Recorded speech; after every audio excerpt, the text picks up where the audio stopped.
मुस्लिम seats में बल्ली मारान हो गया, ओखला हो गया, मुस्तफाबाद हो गया, चांदनी चौक की भी हम लोग बात कर रहे थे, वहां भी नजदीकी मुकाबला चल रहा है। तमाम सीटों पर इस वक्त बीजेपी लीड करती हुई दिखाई दे रही है मुस्लिम बेल्ट में। अब देखिए, जहां मुस्लिम वोटों का डिवीजन होगा वहां पे भारतीय जनता पार्टी जीतेगी ही जीतेगी। लेकिन मैं ओखला देखने में मेरी दिलचस्पी है। क्या एआईएमआईएम और आम आदमी पार्टी और कांग्रेस तीनों को मिलाकर उससे भी ज्यादा वोट मनीष ले जाते हैं ओखला से? मुस्तफाबाद में देखिए 8,000 वोट से आगे दीपक जी। एक चीज ध्यान में रखनी होगी कि मुस्लिम वोट के डिवीजन के साथ साथ अगर हिंदू वोट का कंसोलिडेशन नहीं होगा, दोनों चीजें एक साथ होंगी, तब बीजेपी के लिए रास्ता खुलता है। बिल्कुल। एमआईएम ने उसमें वो रिएक्शन का काम किया हिंदू वोटों के कंसोलिडेशन में कि मुस्तफाबाद में सौरभ जैसे सुबह सुबह वो तस्वीरें सोशल मीडिया पे फैलनी शुरू हुई कि कैसे मुस्लिम कम्युनिटी के लोग लाइन लगा के वोट कर रहे हैं।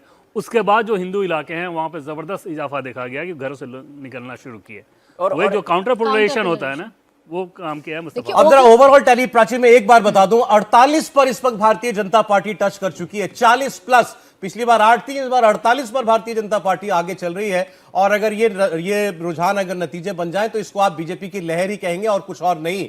आम आदमी पार्टी 62 से गिरकर इस वक्त 22 सीटों पर आगे चल रही है।